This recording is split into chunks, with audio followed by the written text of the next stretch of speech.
Tonight on CTV, CSU announced CTV alum Eugene Daniels as commencement speaker. Looking to prepare for any situation, we went to the Longmont Prepper Show. And with clear skies and 60-degree weather, now could be a great time to get outside. All this and more tonight on CTV.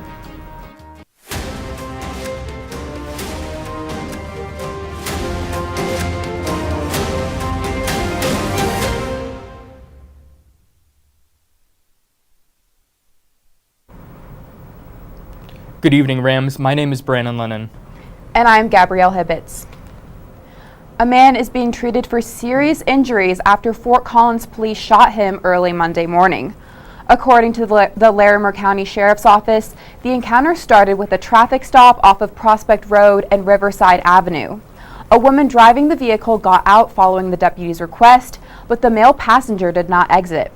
According to the Sheriff's Office, the man instead jumped into the driver's seat of the vehicle and drove off, leading to a car chase. He then crashed into a ditch off of Terry Lake Road and Highway 1.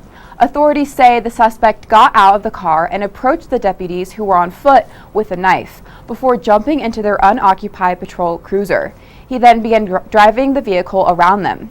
One of the deputies fired his gun and hit the suspect. They then removed the man from the car, treating him with a first aid kit until the ambulance took him to the hospital with serious injuries.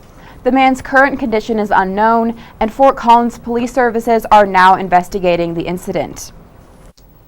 The two men that were found in the storm drainage tunnel off of College Avenue last month have been identified, and their cause of death has been determined as carbon monoxide poisoning. The two individuals were identified as Aaron Cole and Kelly Demings of Fort Collins, Colorado. Full forensic autopsies were performed at Larimer County Forensic Sciences Center by Dr. Jay White, and no foul play was suspected in this case, with the manner of death that was ruled as an accident. With egg prices on the rise in Colorado and across the country, many people are looking at other alternatives, such as buying from family and friends or even raising their own chickens, in efforts to avoid high prices.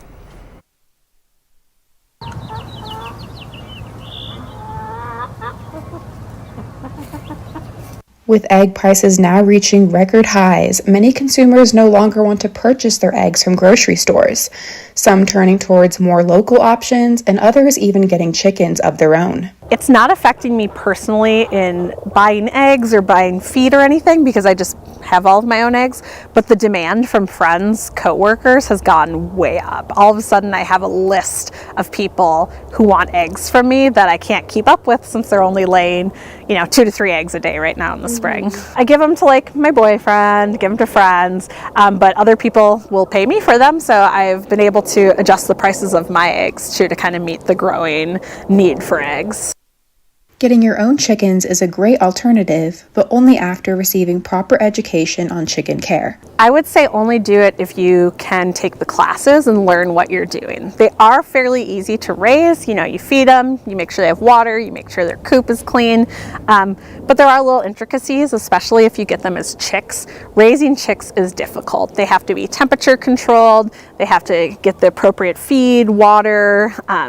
So I would say yes, if you have the resources, but also the time to educate yourself. I think education is huge. Even if you decide to get chickens of your own, it is important to still be aware of the bird flu. Don't be feeding birds near your chickens just because of avian flu. Make sure you're in an area where they're not going to commingle with waterfowl, because that's the big risk. Like if you live on a farm and your chickens are hanging out near geese, that's a really big risk to get avian flu. And just to keep up on guidelines for avian flu, that's something I check up on every day. I have shoes that I only wear in this backyard that I don't wear anywhere else. I don't share tools with people just to help, because that would really make me sad if I lost my chickens to the flu. And then it's scary because there's that chance it can go from the chickens to humans. There have been a few cases of backyard flocks where people have gotten avian flu, so it's just something to be careful about. While some suggest buying eggs from the people you know, others suggest removing yourself from the system completely, looking at plant-based alternatives instead. If you do decide to raise your own chickens, make sure to thoroughly educate yourself before introducing chickens into your home. Ukrainian President Volodymyr Zelensky spoke out about his recent meeting with President Donald Trump in the Oval Office, saying it did not go the way it was supposed to, and described the meeting as regrettable. Zelensky was hoping to negotiate an end to Ukraine's war with Russia. However, Trump criticized Zelensky for not being as thankful for the U.S. support as he felt he should be. Trump stated that Zelensky was, quote, gambling with World War III, saying that his country is in big trouble on Monday. Trump ordered a pause on shipments of U.S. military aid to Ukraine, which could greatly affect Ukraine's war-fighting abilities.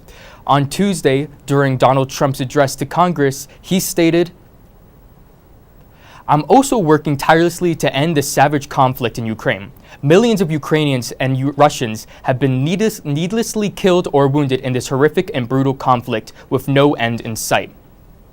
This came after Trump had received a letter from Zelensky earlier that day saying, Ukraine is ready to come to the negotiation table as soon as possible to bring lasting peace closer. Nobody wants peace more than the Ukrainians. Western leaders hope that relations will be smoothed out between the White House and Kiev.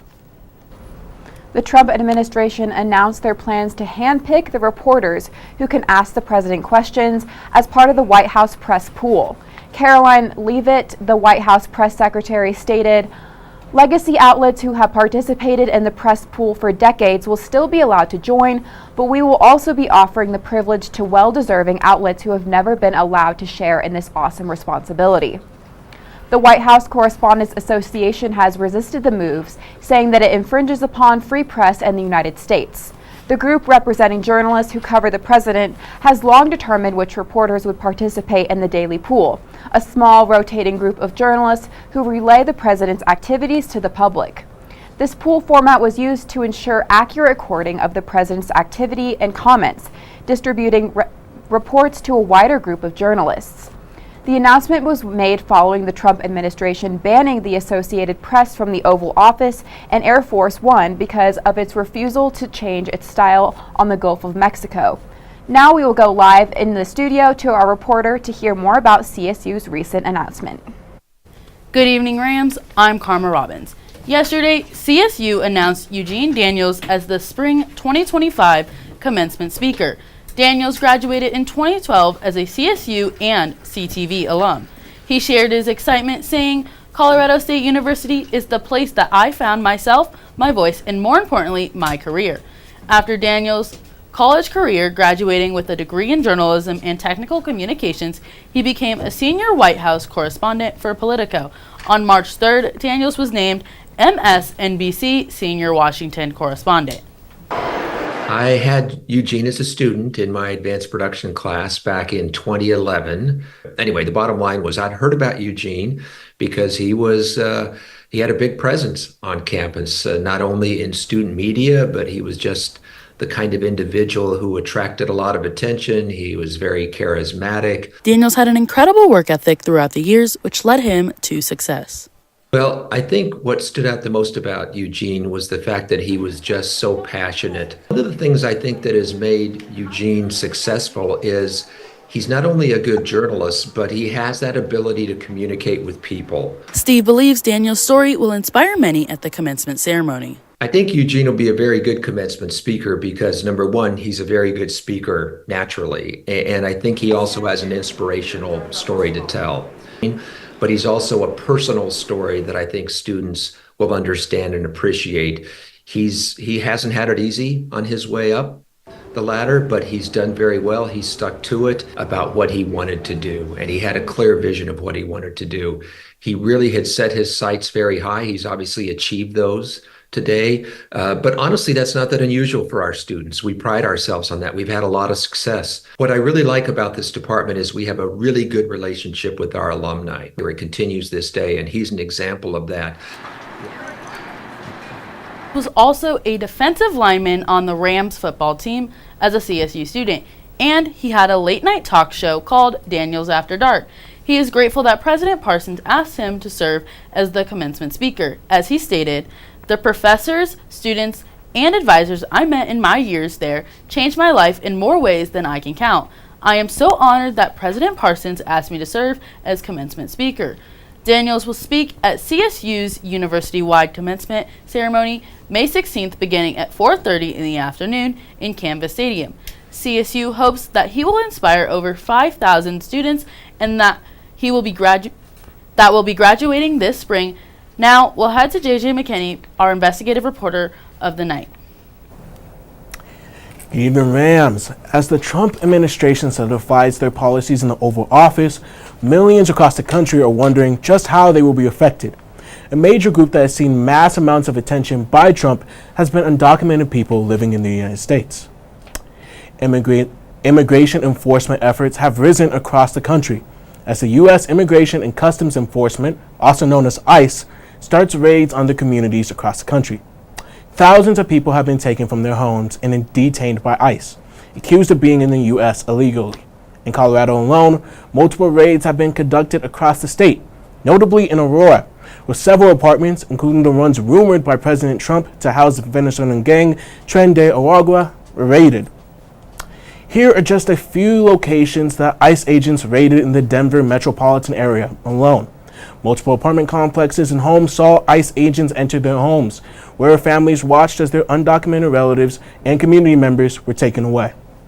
President Trump believes these raids are essential to national security, stating, quote, "I decided and declared a national emergency on our border, immediately halted all entry of illegal border crossers, of which there were many, and began properly returning the illegal trespassers back to their place where they came from," end quote. The raids are just one of the ways undocumented communities have seen their homes impacted. With the recent raids, some in the undocumented community have shared concerns over returning to work, with the fear of ICE agents entering their business at any time. Schools across the country have been raising concerns over ICE raids at school, as public school districts and universities navigate how undocumented students will be treated after President Trump allowed raids at sensitive locations, including schools, places of worship, and hospitals. All of this has caused protests against ICE and the Trump administration across the country, and now right here at CSU.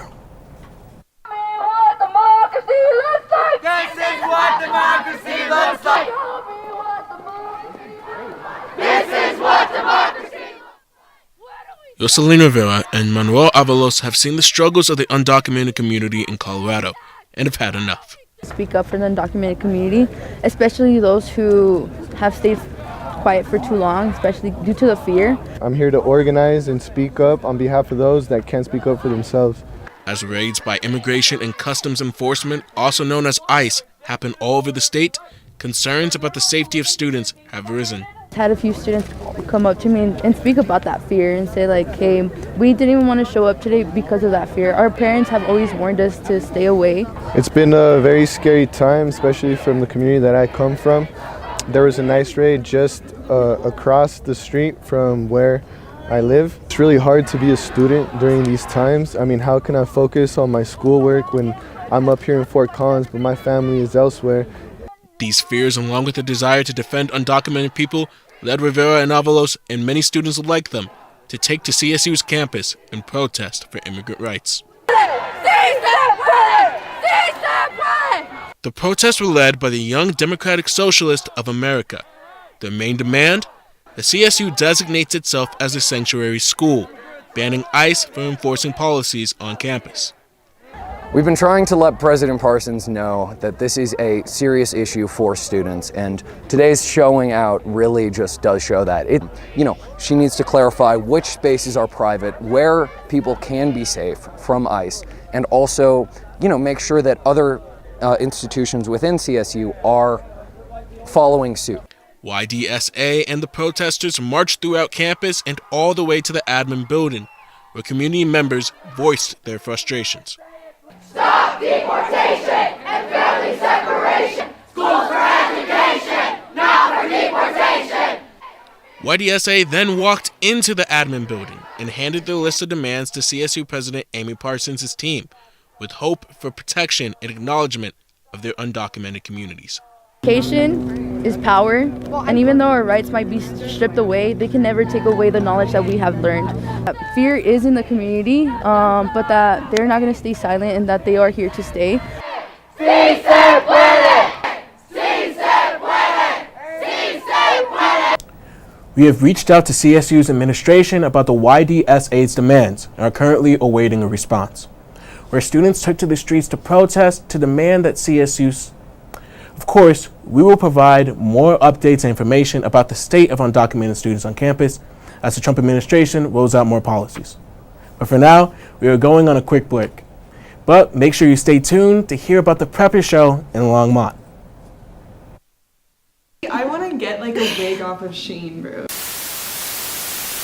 Do you have 0 friends because you are uninteresting? Are all of your friends cooler than you because of the fun facts they know?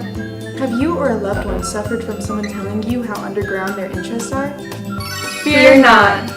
Hi, I'm Tyler. And I'm Warner. Here on Underground, we can help you be cool again. Watch our show this Wednesday at 7:30 p.m. And we promise you'll see results. Wait.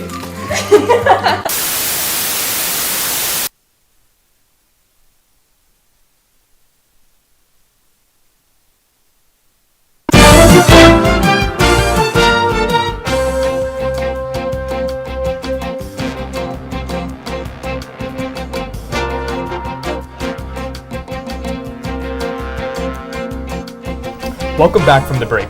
All over the world, some people are preparing for the worst, whether it be a fire, a natural disaster, or other unexpected emergencies. But in places like Longmont, there is an event that brings all the people with the mindset of being prepared for anything.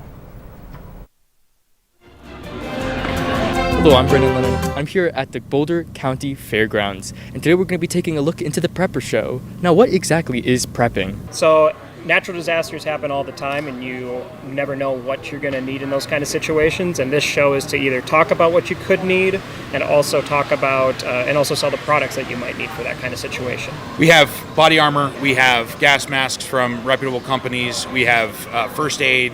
A lot of the items that you would want within your household, within your vehicle to help others. Tomorrow we've got the fire department coming in and teaching CPR courses, so they're definitely involved. And then we've got, I think, 3 first aid courses we did today. We also had like a guy that's been living off grid and wanted to know if people wanted to learn that, and he was teaching about that. Well, it provides a sense of community for a lot of folks that are doing, say, gardening or canning, making their own vegetables, wanted to be maybe more adequately knowledgeable on homeschooling topics for their kids. I would say being like the energy part of it, the first aid stuff especially, the courses are really important because it teaches you on all sorts of different things that you could learn and need in those kind of situations. Next show you can attend is on November 23rd at the Jefferson County Fairgrounds. Last week, an astronomical event called the Planet Parade was visible in the night sky throughout the week. The Planet Parade is the planetary alignment of 7 of the 8 planets that will be visible before sunset. However, not all will be visible to the naked eye. In the photos, you can see above the moon is Venus, but between the two is Neptune, and behind the horizon and below the moon is Saturn. Through planetary alignments aren't exceedingly rare and can be seen throughout the year, the alignment of the 7 planets is rare. The next time you will be able to see the 7-planetary alignment will be in 2040. Genetically modified woolly mice. The researchers at Colossal Biosciences were able to use genetic engineering to make modifications to the mice's DNA and change them to be closer to a woolly mammoth. The changes were made to the mouse's embryo that was then implanted into a female mouse. Colossal Biosciences is hoping to bring back woolly mammoths from extinction, and then a later project aims to bring back the dodo bird. Colossal Biosciences have begun research on Asian elephants and implanting modified embryos so that the elephant can give birth to calves with traits similar to the woolly mammoths. Now we're going on to live with Madison Spooner in the SAFE Center to tell us about Women's History Month. Thanks, guys. Right now, I am outside of the SAFE Center, also known as the Survivor Advocacy and Feminist Education Center. Now, something important about this is people can come here of any gender when they're feeling unsafe or stressed out in a relationship, and the people here are able to advocate for your safety and help you out. Something else interesting is it's March, which means it's Women's History Month. Some fun facts about Women's History Month. It was originally created only for a week in 1981 until 1987, when it was federally passed by law to become a whole month of celebration. Women's History Month doesn't just celebrate the women currently, but the women who have paved a way for education now. Not only education though. Women's History Month celebrates people within the arts, science, and education community. So stop by the Feminist Advocacy Center and learn a little bit more. If you're unable to stop by the LSC, you can go to Student Services, room 212, and talk to them as well. After this, we're gonna go to a short break, and then we'll go back to you guys. It's so nice to reminisce on the most wholesome moments of Ramboozled. Welcome back to the season where we put the best of the best against each other to see who knows the most about a wide variety of trivia-based categories. We have so many fun plans to make this season of Ramboozled the best yet. If you can't get enough of the humor, thrill, ridiculousness, and me that you just witnessed on screen, tune into CTV Channel 11 on Wednesdays at 7 p.m.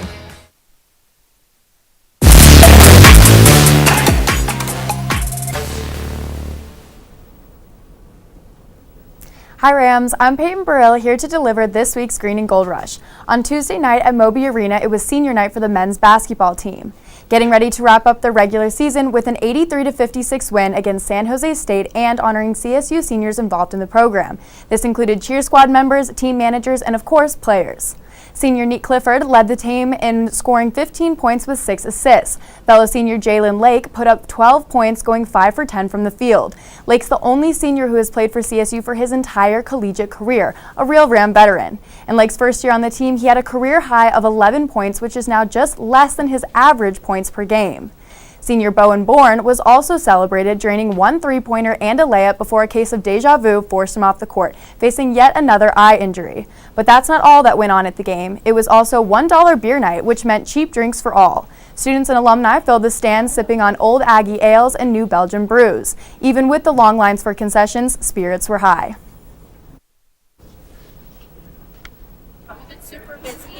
It's been good. Everyone's been pretty nice. We had a line like super duper long, but people are pretty patient, so it wasn't too bad. With the great value for beer, many students were enticed to come support and witness the team's 15th victory, making program history for the most conference wins in a single season. Actually my first game of the season, but I've been really enjoying it. The beer's been good. That's been the main focus of the night. We'll be donating those to a beer snake later, so I'm pretty stoked about it. We're enjoying it for the bar. We're at Moby Stadium, and then what more could you really ask for? All in all, I would say it was a very successful game. After sweeping the Spartans, the Rams have gained momentum heading into their final regular season game against Boise State tomorrow night. This game will help decide final seeds for the Mountain West Tournament, which will start on March 12th. That's all for tonight, but stay tuned for after the break. Adam Carlson will tell you about the upcoming weather in Fort Collins.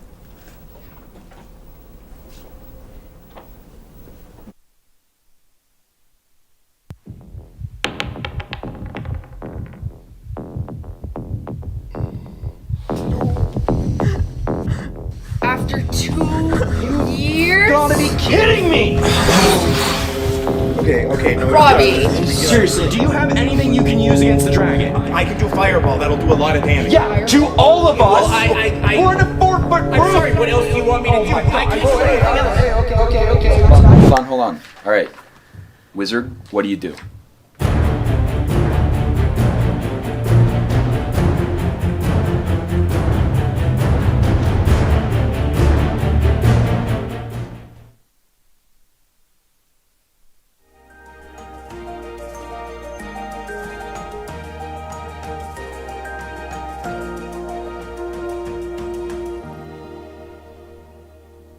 Good evening, Rams. My name's Adam Carlson. I'm filling in as the weather anchor tonight for Lena Julin. Today, current conditions, it was nice out earlier and we're at a nice 40 degrees. Sun sets at around 6 o'clock. I'm stoked for that, but daylight savings is coming up this weekend, so get ready to lose some sleep, I guess. Now, overnight lows down that I-25 corridor, we're all in that 30s range. Pueblo a little hotter than the rest. And in the western slopes, we got Craig in 24, but Alamosa giving us our low in Colorado at 17. When we head over to the eastern plains, things are still in that same area, but Burlington's a little chillier at 23. And heading into tomorrow's forecast, it's going to be a cloudy day with a high of 38 degrees. Coldest it's been in about a week, and probably it's going to stay. I don't know what that Puxatawny Phil guy's up to, but he was way off this year. I could probably take his job. And it's going to be pretty humid, 64 degrees and a bit windy as always. Love our Fort Collins wind. Ugh. And heading into our weekend, Saturday and Sunday, back to our warm degrees. 56 and 64 is our high. And then Monday, Tuesday, Wednesday, we got cloudier days, but Monday's going to be a nice 69 degrees. And Tuesday, Wednesday in the same 60 range. I don't know if we'll ever see snow again. Who's to say? But I'm going to go toss it over to Tate, because now might be the perfect time to go hiking. Tate? Thanks, Adam. With the arrival of warmer weather, many CSU students are looking for ways to get outside and enjoy nature. One great opportunity comes from the CSU Outdoor program, which offers guided hikes and other outdoor adventures.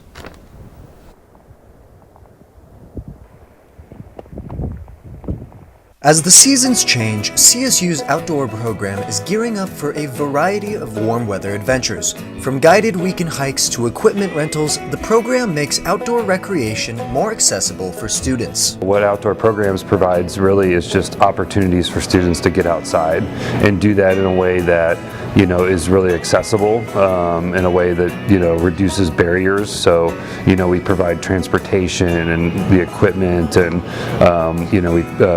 we cover all the fees. The outdoor program offers trips every weekend, including hikes, climbing excursions, and even outdoor cooking lessons.